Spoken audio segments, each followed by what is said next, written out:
오늘 순종이 신앙의 정답이다 라는 제목으로 우리 함께 은혜 받기를 원합니다. 학교에서는 조금 설교하기가 좀 어려운 성경인데요, 가급적 쉽게 설교를 하도록 노력을 하겠습니다. 저와 여러분 각자에게는요 두 가지 마음이 있습니다. 이 사실을 항상 잊으면 안 됩니다. 예를 들면 저와 여러분 앞에 탁자 두 개가 있는데 탁자 하나에는 갓 구워낸 맛있는 빵이 있다고 한번 생각해 보자고요. 내가 너무너무 좋아하는 것 중에 하나가 빵이에요. 우리 그렇게 생각을 해보자고요. 얼마나 향긋한지 한 3m 정도 앞에 딱 서 있는데 그 구수한 빵 냄새가 예배당을 그냥 막 진동을 합니다. 그냥 그 안에 그 위에 마치 그냥 이렇게 김이 있는 것 같기도 하고, 얼마나 통통하고 얼마나 맛있게 구워내었는지 벌써 입에서는 막 구미가 막 땡깁니다. 그런데 그 옆에 또한 탁자 위에는 야채와 샐러드가 유리 그릇에 탁 담겨 있습니다. 뭐가 먹고 싶으신가요? 저 같으면 빵을 먹을 것 같아요. 냄새가 얼마나 구수한지. 그런데 어제 아침에 몸이 좀 안 좋아가지고 병원에를 갔더니 의사가 피검사를 한번 해봅시다. 그래가지고 피검사를 했어요. 그랬더니 의사가 검사 결과를 가지고 이렇게 말합니다. 콜레스테롤 수치가 너무 높아서 위험하니까 가급적 빵이나 떡이나 면을 금지하시기를 바랍니다.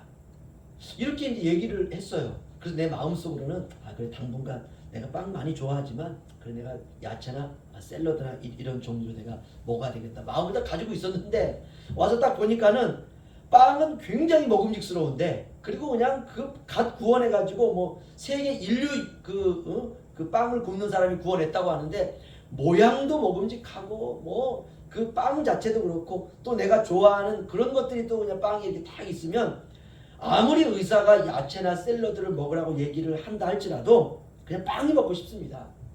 그런데 이제 의사가 한 말이 우리가 걸리는 거죠. 가급적 빵이나 떡이나 면은 한 두세 달 동안 좀 이렇게 절제를 하는 게 좋을 것 같습니다. 그러면 우리가 이제 갈등을 하기 시작합니다. 두 가지 마음이 있는 거죠. 빵을 먹고 싶은 마음도 있지만은 또한 마음 한편에는 아니야, 야채와 샐러드를 먹어야 돼 라는 마음이 딱 있습니다. 여러분, 이 원리가 중요합니다. 빵은 치울 수도 없어요. 있다고 내가 그냥 의도적으로 내가 먹지 않아야 된다고 이거 갖다 버릴 수는 없는 거 아닙니까? 그렇죠? 우리는 의도적으로 야채와 샐러드를 먹어야 됩니다. 우리가 예수 그리스도를 믿으면 이 두 가지 마음이 싸우는 거예요. 한편 마음에서는 이전에 살아왔던 우리의 그 익숙한 삶의 그 여러 가지 삶의 방식이 있지 않습니까? 그러나 우리가 예수 그리스도를 믿고 난 이후에는 그 마음 속에 그 주님의 또 뜻이 있어요. 이 두 가지 마음이 싸웁니다. 빵을 먹어야 되는지 야채와 샐러드를 먹어야 되는지, 이게 싸우는 거예요. 내가 이전에 살았던 삶의 스타일대로 살아가야 되는지, 아니면 내 안에 주님께서 주시는 그 말씀으로 내가 살아야 되는지, 우리에게는 이 두 마음의 싸움이 있습니다. 어떻게 해야 되느냐? 내 마음에 예수님의 마음이 흘러나오도록 살아가는 것, 이게 신앙생활입니다. 우리가 그리스도인이 되면 주님께서 우리에게 이렇게 말합니다. 너는 거룩한 사람이다. 너는 깨끗한 사람이다. 너는 점과 티가 없는 사람이다. 너는 새 사람이다. 내 속에는 착하고 아름다운 마음이 있다. 주님이 우리에게 이렇게 말씀하세요. 이 마음이 흐르도록 살아가는 거예요. 이 마음이, 이것이 바로 신앙생활입니다. 지금까지 우리가 살아온 삶은, 우리의 육체의 삶은 그냥 이전에 살았던 대로 살려고 하는 그 습성이 있거든요. 그런데 우리가 이걸 가지고 나는 주님 뜻대로 살고 싶은데 나는 왜 이럴까? 그렇게 아무리 생각해도 안 돼요. 비관해서도 안 됩니다. 나는 새로운 피조물이고 나는 하나님의 자녀라고 하는 이 주님의 복음이, 주님의 말씀이 내 안에는 착하고 아름답고 깨끗하고 거룩하고 점과 티가 없는 그런 새 사람이 내 안에 있다라고 하는 그 복음이 계속해서 내 밖으로 흘러나오도록 해야 된다는 것입니다. 이것이 바로 신자의 삶입니다. 오늘 학개서를 보면 학개서는 배경이 좀 많이 필요한데요. 우리가 지난 시간에 그 배경을 좀 설명을 드렸습니다. 포로로 끌려간 이스라엘 백성들이 이제 고국으로 돌아오게 되는 경위와 고국으로 돌아온 이후의 상황을 설명하고 있습니다.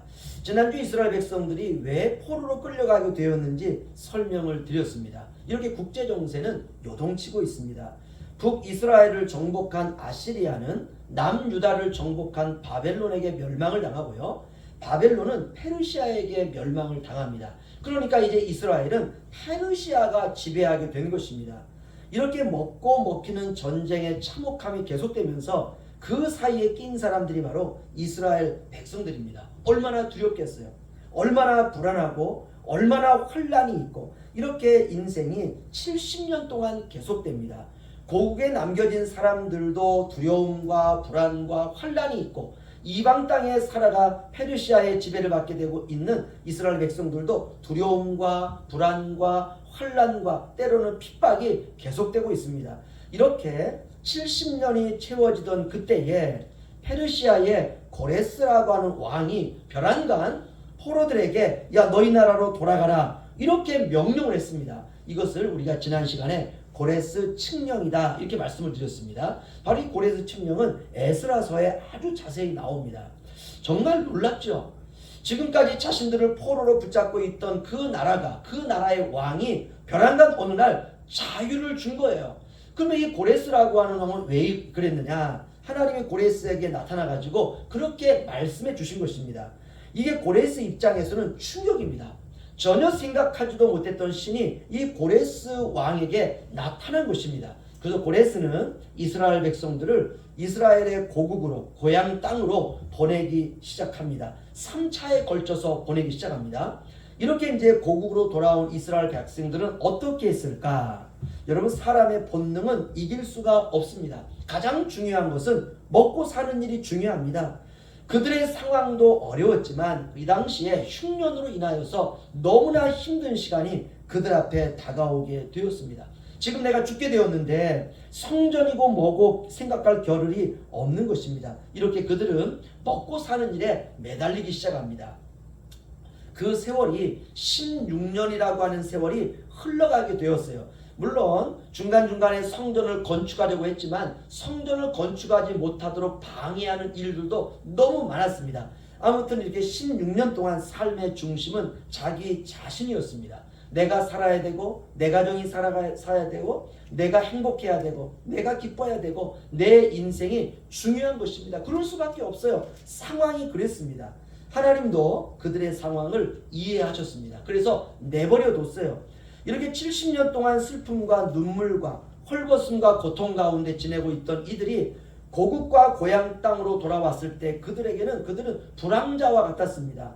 당장 필요한 생필품과 양식도 없고요. 그래서 하나님이 그들의 필요를 채워주시고 일거리도 주시고 그리고 그들의 마음도 상처도 치유되도록 하나님께서 그들을 치유해 주셨습니다. 이렇게 16년이 지났어요. 그런데 16년이 지나도 그들은 변하지 않았습니다. 여전히 자신의 삶의 반경이 자기 자신이에요. 그때 하나님께서 학개 선지자를 통해서 말씀해 주십니다. 1장 3절로 7절 보시면요. 우리 함께 읽겠습니다. 시작. 여호와의 말씀이 선지자 학개에게 임하여 이르시되 이 성전이 황폐하였거늘 너희가 이때에 판벽한 집에 거주하는 것이 옳으냐? 그러므로 이제 만군의 여호와가 이같이 말하노니 너희는 너희의 행위를 살필지니라. 너희가 많이 뿌릴지라도 수확이 적으며 먹을지라도 배부르지 못하며 마실지라도 흡족하지 못하며 입어도 따뜻하지 못하며 일꾼이 삭슬 받아도 그것을 구멍 뚫어진 전대에 넣음이 되느니라.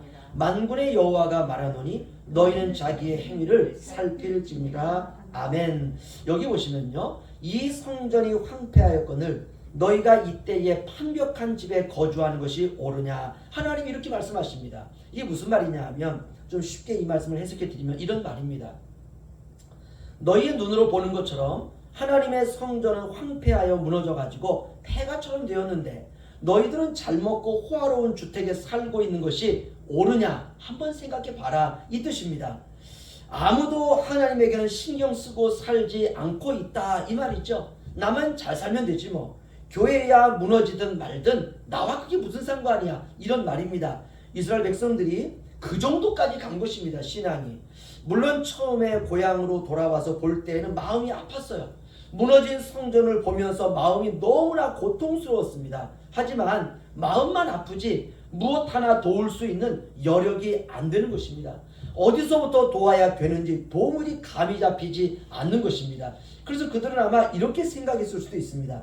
우리가 빨리 일을 해서 돈을 모아가지고 하나님의 성전을 수리하자. 여러분 참 좋은 말이죠. 그런 마음을 가졌을 것입니다. 그러나 그게 안 됩니다. 일단 하나님을 향한 마음이 우선순위에서 밀려나면 다음에는요 자꾸 그것보다도 더 중요한 일들이 생기는 거예요. 이런 마음과 비슷하죠. 야, 내가 다음 주일부터는 내가 교회에 꼭 나가야지.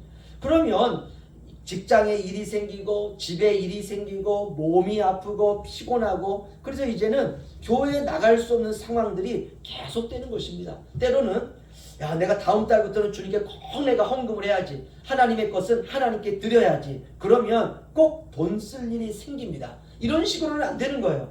우리의 우선순위의 신앙은 바로 예배입니다. 무슨 일이 있더라도 내가 예배를 드려야 돼. 내가 무슨 일이 있더라도 내가 다음 주에 나가서는 내가 예배를 드려야 돼. 이 마음이 제일 중요합니다. 그러나 사람인지라 그게 안 되는 거예요. 아, 내가 다음 주부터 나가야지. 다음 주 절대 안 돼요. 이스라엘 백성들이 그랬다는 것입니다. 그래서 하나님이 참다 못해서 하나님이 6절 보시면 이렇게 말합니다. 제가 읽어드리죠. 너희가 많이 뿌릴지라도 수확이 적으며 먹을지라도 배부르지 못하며 마실지라도 흡족하지 못하며 입어도 따뜻하지 못하며 일꾼이 삭슬을 받아도 그것을 구멍 뚫어진 전대에 넣음이 되느니라. 아멘. 이스라엘 백성들이 16년 동안 살아왔지만 그들의 현실은 구멍 뚫린 부대에 채우는 인생이었다라는 말씀입니다. 이게 모아지지가 않아요. 열심히 일을 하고 돈을 열심히 버는데 버는 만큼 그 이상으로 돈 쓸 일이 많아지는 것입니다. 건강도 나빠지고 이런 날이죠. 하나님의 것을 챙기지 아니하고 자신을 챙겼더니 나타나는 건 뭐냐? 구멍 뚫린 전대에 인생을 넣는 것과 똑같더라 이 말입니다. 우리도 이 말씀을 통해서 우리 자신을 살필 필요가 있다는 것입니다. 혹시 내 인생에 그런 일들은 없는지, 열심히 버는데 왜 항상 이렇게 부족할까? 어딘가 문제가 있는 것입니다.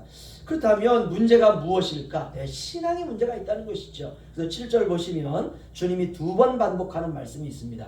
만군의 여호와가 말하노라 너희는 자기의 행위를 살필지니라. 아멘. 자기를 돌아보라는 것이죠. 이게 지혜입니다. 자기를 돌아보고 주님이 기뻐하지 않으시는 것이 있다면 바꾸라는 것입니다. 바로 이 사람이 신자입니다. 그리고 바로 그것이 결핍을 충만으로 채우는 비결입니다. 그럼 이제 어떻게 하면 될까? 하나님이 구체적으로 지시를 하십니다. 8절 보시면 우리 다 함께 읽겠습니다. 시작. 너희는 산에 올라가서 나무를 가져다가 성전을 건축하라. 그리하면 내가 그곳으로 말미암아 기뻐하고 또 영광을 얻으리라. 여호와가 말하였느니라. 아멘. 성전을 건축하라 이렇게 말하고 있습니다. 이스라엘은 처음부터 하나님의 백성으로 택함을 받은 족속입니다. 그들은 하나님이 없으면 살아갈 수가 없습니다. 이스라엘 백성들은 모든 인류의 샘플입니다. 그래서 이스라엘 백성은 오는 모든 세대에 신앙이 무엇인지, 믿음이 무엇인지, 신앙의 우선순위가 무엇인지 그 그림을 그들의 역사로 그려내야 돼요. 그래서 우리가 그들을 보면서 오고 오는 많은 백성들이, 나라들이 이스라엘 백성들의 이야기를 읽으면서 신앙을 수정해 가는 것입니다. 성전은 내 힘으로 지을 수 없습니다. 내 돈으로 할 수도 없습니다. 그래서 하나님은 그들에게 이렇게 말씀합니다. 산에 올라가서 나무를 가져다가 성전을 건축하라. 아멘. 그저 산에 올라가서 나무를 가져다가 기술 있는 자들을 통해서 성전을 지으라 이렇게 말씀하고 있습니다. 이스라엘 백성들이 복을 얻지 못하고 늘 부족함과 결핍 가운데 살아간 이유가 이제 9절로 보면 11절에 나오고 있는데요. 9절로 11절 우리 다 함께 읽겠습니다. 시작. 너희가 많은 것을 바랐으나 도리어 적었고 너희가 그것으로 집으로 가져갔으나 내가 불어버렸느니라. 나 만군의 여호와가 말하노라. 이것이 무슨 까닭이냐? 내 집은 황폐하였으되 너희는 각각 자기 집을 짓기 위하여 빨랐습니다. 그러므로 너희로 말미암아 하늘은 이슬을 그쳤고 땅은 산물을 그쳤으며 내가 이 땅과 산과 곡물과 새 포도주와 기름과 땅의 모든 소산과 사람과 가축과 손으로 수고하는 모든 일에 한재를 들게 하였느니라. 아멘. 이스라엘 백성들이 왜 이렇게 부족한 가운데 살아갔느냐? 하나님이 그들의 복을 흩어버리셨다는 것이에요. 왜 그렇게 하셨느냐? 이유는 딱 한 가지라는 것입니다. 내 집은 황폐하였으되 너희는 각각 자기의 집을 짓기 위하여 빨랐습니다. 다시 말하면 하나님이 아니라 항상 자신의 삶의 중심은 자기 자신이었다는 것입니다. 사람들은 복을 소유하려면 내가 복을 쌓아야 된다 이렇게 생각합니다. 내가 모으지 않고 내가 쌓지 않으면 절대로 소유할 수 없다 이렇게 생각합니다. 그런데 하나님은 이렇게 말씀하시는 것이 한번 그렇게 해봐라. 내가 불어버리면 끝이다 이 말입니다. 하나님이 우리의 인생에 개입하시겠다라는 것입니다. 우리는 학교 선지자를 통해서 하나님이 철저히 자기 중심적인 생각을 지적하고 계십니다. 그러면 이제 16년 동안 그렇게 살아온 그들은 과연 어떻게 했을까? 당장 하나님의 말씀대로 하면 모든 삶이 엉망이 됩니다. 나 중심에서 하나님 중심으로 살아가게 되면 바꿔야 될 것이 한두 가지가 아닙니다. 나는 지금까지 내 본능을 중요시하며 살아왔는데 이제 본능이 아니라 하나님은 믿음으로 살아가라 이렇게 말씀합니다. 이제 이렇게 하나님의 말씀을 이스라엘 백성들이 다 들었습니다. 남은 것은 이스라엘 백성들의 선택입니다. 그들은 어떤 것을 선택했을까? 오늘 우리가 읽은 12절 13절 말씀입니다. 12절 13절 우리 함께 읽겠습니다. 시작. 스알디엘의 아들 스룹바벨과 여호사닥의 아들 대제사장 여호수아와 남은 모든 백성이 그들의 하나님 여호와의 목소리와 선지자 학개의 말을 들었으니 이는 그들의 하나님 여호와께서 그를 보내셨습니다. 백성이 다 여호와를 경외하며 그때의 여호와의 사자 학개가 여호와의 위임을 받아 백성에게 말하여 이르되 여호와가 말하노니 내가 너희와 함께하노라 하니라. 아멘. 이 하나님의 말씀을 듣고 이스라엘 백성들이 나타낸 반응은 바로 이것입니다. 백성들이 다 여호와의 말씀을 듣고 여호와를 경외했다 이렇게 말하고 있습니다. 여러분 아멘입니다. 하나님께서 이거 기대하신 것이에요. 16년의 삶의 습관을 그들이 버렸다라는 것입니다. 그러자 하나님이 이렇게 말씀하십니다. 내가 너희와 함께 하노라. 아멘. 관계가 회복되었다라는 뜻이죠. 신앙은 관계의 회복입니다. 하나님은 하나님으로 우리는 그분의 자녀로 회복되는 것입니다. 이제 이스라엘은 하나님의 말씀만 듣는 사람들이 되었습니다. 때로는 힘들고 때로는 버겁고 때로는 여러 가지 삶의 고난이 있지만 그들은 하나님의 말씀에 순종하기 시작했습니다. 이스라엘 백성들은 산에 가서 나무를 베어다가 성전을 짓기 시작합니다. 성전은 70년 동안 여기저기 무너지고 방치되어 가지고 회파되었기 때문에 성전을 새롭게 건축한다라는 말은 성전을 수리하고 유지하고 보수하는 일이었습니다. 이제 이렇게 그들의 하나님의 말씀에 순종하자 14절 15절 아주 놀라운 장면이 있습니다.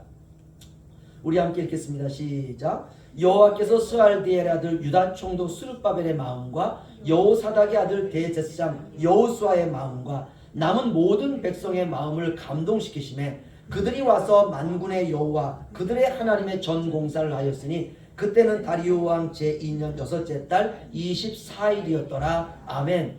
하나님께 순종하는 지도자와 그 지도자의 말에 순종하는 백성들의 마음을 하나님이 어떻게 하셨느냐 하면 감동시키셨다 이렇게 말하고 있습니다. 저는 이 부분이 정말 중요한 것입니다. 라고 생각이 듭니다. 여러분 사람은요 마음이 감동되어야 돼요. 우리가 감동되었다라는 말은 마음이 따뜻해졌다라는 말입니다. 여러분 그래야 순종이 됩니다. 하나님은 마음을 감동시키시는 분입니다. 마음이 감동이 안 되면 아무것도 하기 싫어요. 이게 사람의 마음입니다. 하나님은 사람으로 하여금 주님의 일을 하게 하실 때에 마음을 감동시키신다는 것입니다. 마음에 기쁨을 주시고 마음에 평안을 주시고 마음에 확신을 주시고 마음에 믿음을 주시고 우리의 마음을 불처럼 뜨겁게 하신다는 것입니다. 이게 성령의 감동이에요. 모든 지도자와 백성들이 그 마음이 뜨거워지고 감동되고 하나가 되었다라고 말하고 있습니다. 여러분, 그래야 됩니다.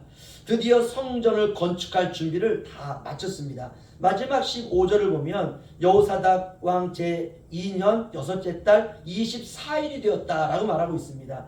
23일 만에 준비를 다 마친 것입니다. 성전은 이제 이후에 4년 동안 수리하고 보수하게 되거든요. 결국은 23일 만에 학기 선지자의 이 선포를 통해서 그들은 4년 동안 지을 모든 것을 23일 만에 다 준비한 것입니다. 여러분, 놀랍습니다. 16년 동안 불가능하다고 포기했던 일을 23일 만에 준비를 다 한 것입니다. 이것이 바로 믿음입니다. 순종은 이 믿음을 가능케 한다는 것입니다.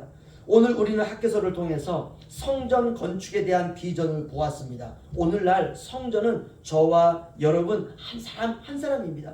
사도 바울은 우리에게 고린도전서 이렇게 말합니다. 너희가 하나님의 성전인 것을 알지 못하느냐. 나는 수리되고 보수되고 유지돼야 될 부분이 내 안에 어디가 있는지 살펴야 됩니다. 혹시 여기저기 구멍이 뚫려가지고 마귀가 들락달락거리는 것은 아닌지 살펴야 됩니다. 우리의 마음이 구멍이 숭숭 뚫리면 마귀가 그 마음으로 들락달락거립니다. 때로 사람들은 이렇게 말합니다. 내가 내년부터 열심을 내야지. 내가 돈을 좀 더 벌면 내가 열심히 해야지. 내가 건강이 좀 더 좋아지면 내가 주님께 헌신해야지. 이런저런 핑계가 참 많습니다. 그러나 그렇게 저렇게 세월 지나고 보면 죽음 앞에 서게 됩니다. 저는 요즘 이런 생각 때문에 잠을 잘 자지를 못합니다. 나는 잘하고 있을까? 나는 주님이 원하는 삶을, 나는 주님이 원하는 사역을 지금 하고 있는가?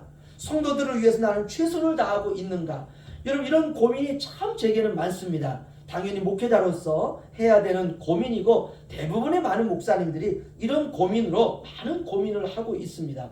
그럼에도 불구하고 늘 자신을 보면 부족해 보입니다. 수리하고 보수하고 무너진 곳을 우리는 다시 건축해야 됩니다. 여러분, 지금은 마지막 때입니다. 학교에서 말씀은 오늘 우리에게도 적용되는 성전된 우리 몸에 관한 말씀입니다. 저와 여러분도 신령 성전을 건축해야 됩니다. 오늘도 이 말씀을 통해서 순종하는 마음으로 우리가 새롭게 2026년을 시작하는 복된 그런 하루가 되시기를 주님의 이름으로 축원합니다.